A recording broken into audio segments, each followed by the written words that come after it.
So listen, I was looking at TGIF on Fox Soul, and the thing that I saw, no cane, no cane, no sir, no sir.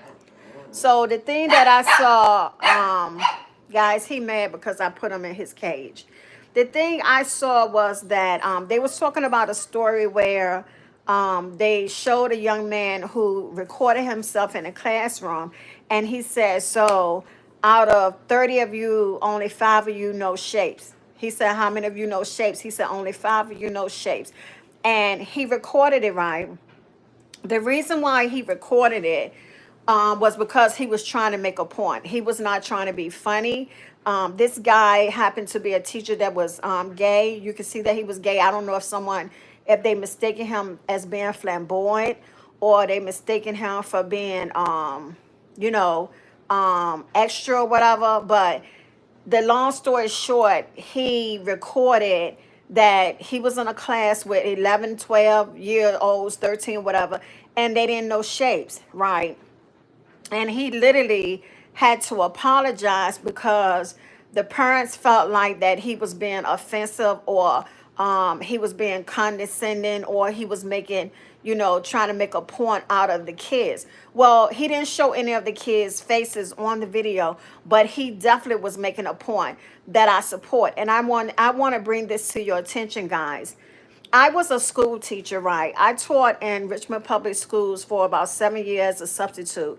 And then I taught for a year as a occupational, actually I taught where I actually did, I helped the at-risk students, right? And so then what I did was I even taught one time as a reading specialist. I did like a array of things because I have my doctorate degree, so I was able to be able to go into that field and teach, right? At whatever capacity. Now the thing like that happened with this young man, he was pouring out a problem, right? And I hate to say this, but he was pouring out a problem that we don't want to really admit. There's no reason why that you have 11 and 12-year-olds that do not know their shapes. This is something that we teach in elementary school, right? But what happens with the black community, right? And I have to say it, what happens with the black community is that we don't like to take accountability for what really goes on with us, right? We don't want to take accountability for what actually is going on in the school system. And a lot of times, in order for the school systems to stay open, they have to not put or report actually how many kids actually is getting suspended, getting put out of class, actually not passing because they'll lose accreditation, right? And the problem with that is that you have a whole lot of students that's being passed that can't read. You have a whole lot of students that's in classes that don't understand the curriculum. You have a whole lot of students in class that are being put out of class and coming back to your class and being disruptive because they can't afford to put any more students' names down to affect their accreditation. Now, I have two things to say about the school system. Second, the first thing is true. It may not be, school isn't what it used to be, right? That we're learning in life now that school has not taught us the things that's really substantial to be able to survive and live in the United States. That's the first thing. But the second thing is that as a teacher who taught in the public schools, this is a problem that we have. When we bring something to the parents' attention of what's really going on inside the school, it's a problem. And this young man had to give an apology, right? He had to give an apology for what he said as he was bringing forward an issue that's true, that we have a big problem in school. The only reason that I stopped teaching, guys, get this, is because it was getting dangerous. I taught for a middle school where each each hall had to be locked down with policemen, right? And this was a middle school. Each hall had to be locked down with policemen. Each hall had to be locked down because of the gang activity. They didn't want them mixing up. Each hall had to be locked down with the bathrooms locked down in between classes so that children weren't going in there having sex. each when you put children out of class, you would send them to the office, and they would send them back saying that we can't take them, and you had to try to teach in class while they were being disruptive. And it got to the point where a young man walked up to me one day, and he was like, "BITCH, I would take you out." Right? And I forgot where I was at. And so before I ended up in jail for putting my hands on a student because I protected myself, or before my son ended up in jail for coming and doing, hurting a student, right? I was like, no, it's time to go. It's time to go. And the truth of the matter is, it is hard to teach in a class where you have 13 students in a class that is disruptive. They calling names, they playing, they're not paying attention, they on their phones. When you say something to you, it's FUB. When you put them out to class, they at the door banging. When you call the police to come get them, they trying to fight the policeman. I have seen girls, young girls, bite the policeman, fight the policeman. The police have to wrangle them up and put them in handcuffs because they had no discipline. They had no boundaries. And this is the stuff that people don't know goes on in schools, right? In our schools. It is hard to teach, and then you have half the class that actually want an education. You have somebody that's there to learn and can't learn because nothing is being taught, because you're spending the whole time acting like you're correctional officers, right? And so this young man had to apologize for saying, okay, I have a class of 30 students, 11 and 12-year-olds, and I only have 5 that knows shapes and sizes. Like, make that make sense, right? But then you have kids that are graduating and don't know how to read, but when you call it out to parents, they have an attitude. They're trying to get this guy suspended, trying to get him to lose his job. Why? Why is it, guys, that when somebody try to tell us that something is deadly wrong, is critically wrong in our community, we turn on each other? We have a problem with it. And I'm not calling out the demographics of people, but when I say I had girls that looked like they was 20, 18, 19, 22-year-olds coming, 21-year-old coming in school, bringing their kids to school, hair knotted. You can see they ain't had no bath. You can see they ain't had no clean clothes on, but they dressed to the T. Hair done, nails done, the finest sneakers on, the finest clothes on, and some of them come in and don't have no clothes on, basically. And it was a way for them to drop them kids off all day and do what they do. And then the other half came in with bonnets on their head, no clothes on, and all they did was walk back across the street or walk back wherever they was at, and you see them just doing what they do all day. If you come out to take the kids out, you see what's going on and everything. And it's like, okay, at this point, who raising the kids? But the teachers are expected to be raising the kids, but we don't get paid anything. And that was another reason I had to leave the field. You got basketball players, football players, sports players, everybody getting paid millions and millions and millions of dollars, but you got teachers that you paying $38,000 a year. Right? And the only reason I could get $48,000 at that time was because of the simple fact I had a doctorate degree, which was still way below the metrics of what should have been paid to a teacher. Right? We are so mixed up and confused about what is priority here. We are so confused and messed up about what matters. The children matter. And the fact that somebody bring it to attention and then it's like it spared them because we don't like to hear the truth. But you got kids coming to school that don't have no respect, that don't know how to talk to people, that come to school just to cause hell every day. You don't know the things that teachers go through. And then what happens is it's time a teacher do something that's supposed to be unprofessional, unorthodox, then it's all over the internet. But the mindset and the tenacity to be able to teach today in our schools takes a lot of courage. It takes a lot of courage. It breaks my heart because not only does it take a lot of courage, but it's not in the forefront. It's not on the news. It's not being, talked about on the mainstream screen every day. It's not being told like, okay, what is really going on inside these schools in order to keep the schools. And then there's unfair everything across the board. We don't have the debts. We don't have the newer computers like some of the other counties have. We don't have the equipment, the resources. We don't have the money to be able to make sure our kids are straight. But then the majority now of other cultures are putting their kids in private schools to make sure they get a good education, private schools to make sure they get the attention they need, while we send in a class with 35 students and sometimes not a teacher's aide, trying to teach in a hostile environment. So what I need the parents to understand, that you need to do your part. And every time a teacher brings something to your attention, you don't need to be like, well, my child, and when you say something to them, they be, okay, my mama gonna come up here. This is all the stuff that we gotta deal with. But then they're graduating and they can't read. Make it make sense. They graduate and they're 11 and 12 like that teacher showed, and you don't know your shapes and squares, things that you should know in the second grade, because you have parents that are too lazy to spend time to teach their kids anything. Parents that are too lazy to take accountability for the children that they have.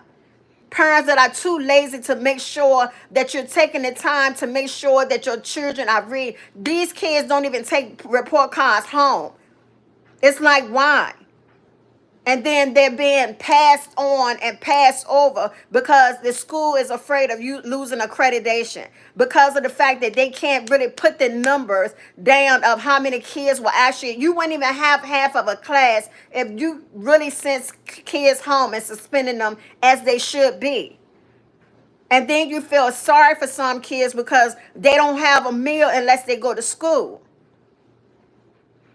But then that goes back to the fact that, hey, generation and generation and generation. This is how my daddy did it. This is how my mama did it. So this is what I'm going to do, And then people talk about people that's on welfare and on this and that. Yeah, it could be a generational thing over and over and over again. But listen, who the crazy one, right? You work yourself to death, and you don't make enough to pay your bills for what you're working for. You working to pay Peter to steal from Paul. The same thing over and over again. Like, and so those who have decided, well, look, let me just do the minimum and get paid off the government. You can kind of understand that mindset too. But for me, it's almost like I want more out of life. I want more out of life. It's something about being able to get your own, do your own, have your own, watch yourself prosper. And then you feel some kind of way when you work all your life and you look and see people living in houses that ain't never worked nowhere in their life, and you know that you the one paying the mortgages. Your tax is the one that putting these people in these houses. Your money is the ones that helping people do this. Your money is the one that's taking care of everybody that's on welfare. That's on welfare year after year after year after year. So then they came out with this bill, was like, you got to work in order to be on this. So you can only be on this a certain amount of time. But then you think about, you work all your life and then you can't even get a house unless you got this, and you can't even get an apartment there unless you make 3 times over the rent, right? You working a job making 48,000, 58,000, some people 27,000, and the average rent in Atlanta right now is a minimum of 1,800, and certain places for a 1 bedroom. The worst, and then some of them, if you want something pretty decent, you're gonna pay about 2,800, minimum 2,300. So make it make sense, right? And then you walking around wondering, like, okay, why is it that everybody in America seems angry, upset? It doesn't make sense. Okay, but I digress. And the puppy is back there keeping noise with his toy. But anyway, this is my point, right? Again, I have to say, guys, we have got to start to deal with the things that come to our attention without being defensive and not taking accountability for what it is. Okay? He simply brought forth to attention that our children are not learning, our children are in school, don't know how to read, and for you to be 11 and 12 and don't know your shapes, a class of 30 and it's only 5 people that know their shapes, there's a problem. There's a problem when people have come into cahoots and say, let's just pass them anyway.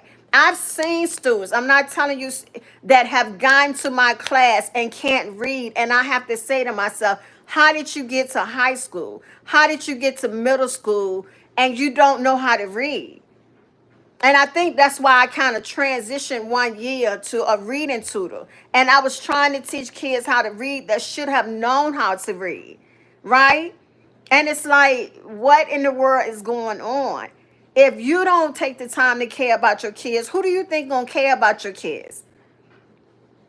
Who do you think gonna care about your kids?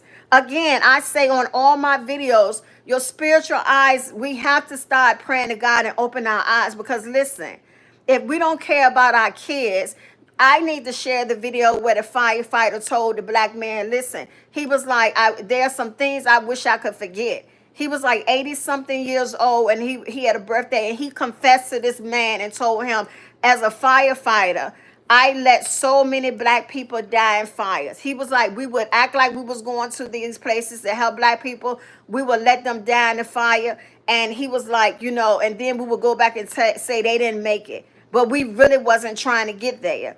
And he said when he quit, he watched a young baby screaming and crying, burn up in the fire. And he quit because he was like, I can't do this anymore. After doing it for years.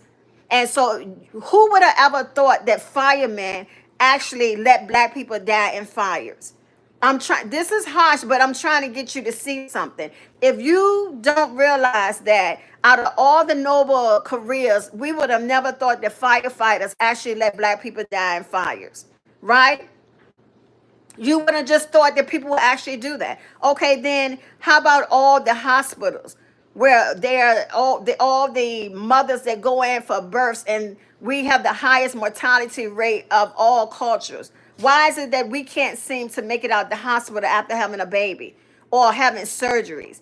Can you imagine the number of, did you see the black doctor who recorded and said something has to be done, like cameras need to be put on physicians, because physicians was like, let this, end die because they killing each other anyway, so they didn't try to save them in surgery? And you have to ask yourself, why is it that the entire world hate us for no reason whatsoever? What is it about the color of our skin that makes us a target? Have we not been through enough? Have we not suffered enough? What did we do to the world that we got to go through what we go through? I need you to tell me why you hate me so much. Why the color of my skin bothers you so much? Why is it that we're targeted at every corner? Why is it that it's actually an entire world against us that just always to keep us down? What is that about? So if we don't care about each other, if we don't start to recognize what's going on in this world, if we don't start to think for ourselves, if we don't start to say, listen, I got to get my brothers back, I got to get my sisters back, because listen, it's deeper than what you think. Do you know how hard it is to be a black woman in this world? Do you know the things that we have to carry on our backs? The things that we have to go through, the less paid, underpaid, the discrimination, right? The inequality, the backlashes that we get just from being a black woman. When I tell you the strength it costs to be a black woman, and this is why I support my husband, my black man, the way I do, because I can only imagine and I see what black men go through in the community. I see what black men go through. I see what my man go through. And the fact that we're always at each other's back, it does not make any sense.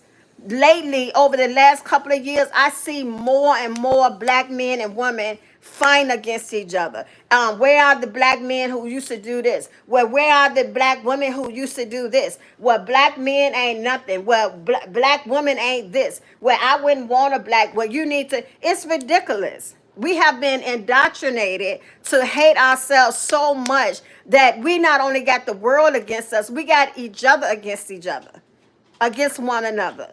And when somebody point out the truth, then people hate you or they don't want to hear what you got to say. But at this point, you don't even love your own skin. Because how is it that you love your own skin when somebody point out something that's beneficial, that's true, and you hate the messenger? Because you have become complacent and being at the lowest of people thinking that this is where you're supposed to be and this is what you expect of yourself. You expect this of yourself because this is what people have said. Well, I don't expect that. I don't expect my children to not be able to read, to be behind anybody else, to be the lowest of lowest. I taught my children that if somebody else can do it, then what makes you less than them? Nothing makes you less than them. You are everything, and you can do whatever you want to do in this world. That's my word to God. I taught my children that the color of their skin does not have an effect on anything they want to do. Will people try to use that against them? Sure.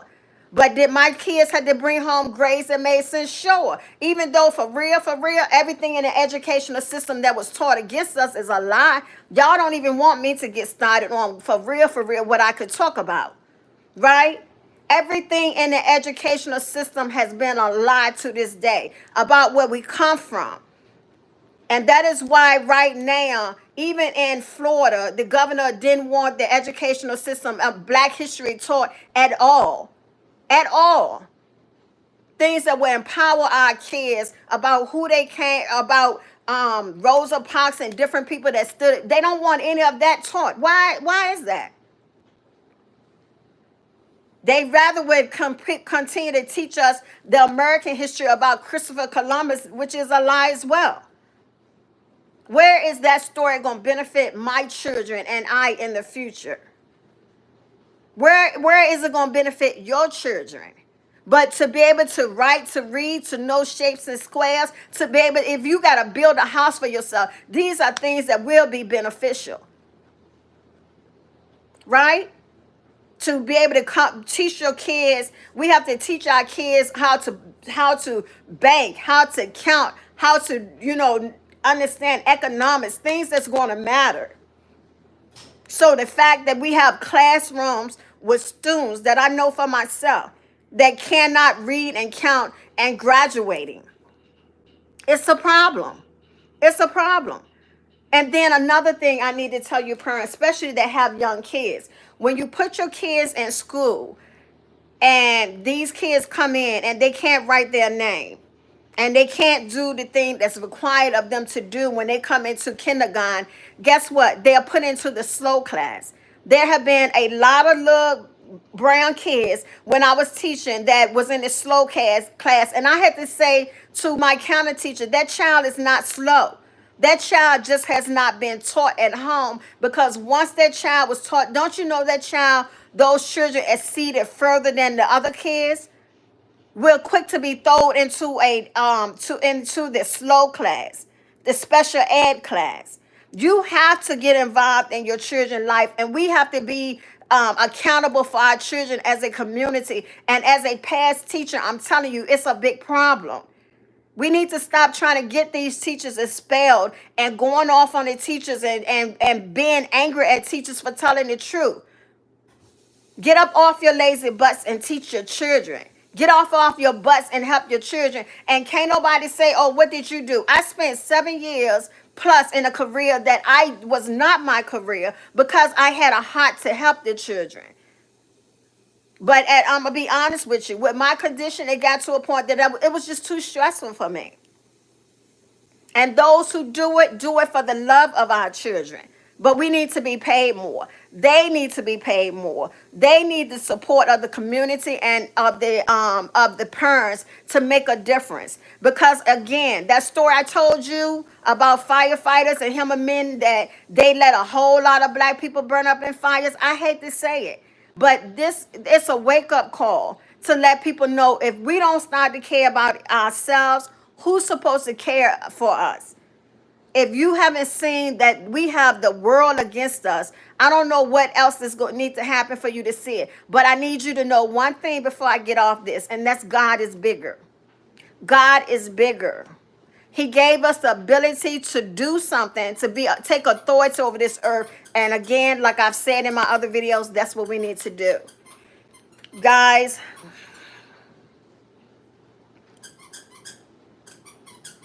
Nikki Chubb Productions, thank you so much. I appreciate you. That's your shout out. And I appreciate the compliment. That's right. AKA that's right. That's right. So guys, listen.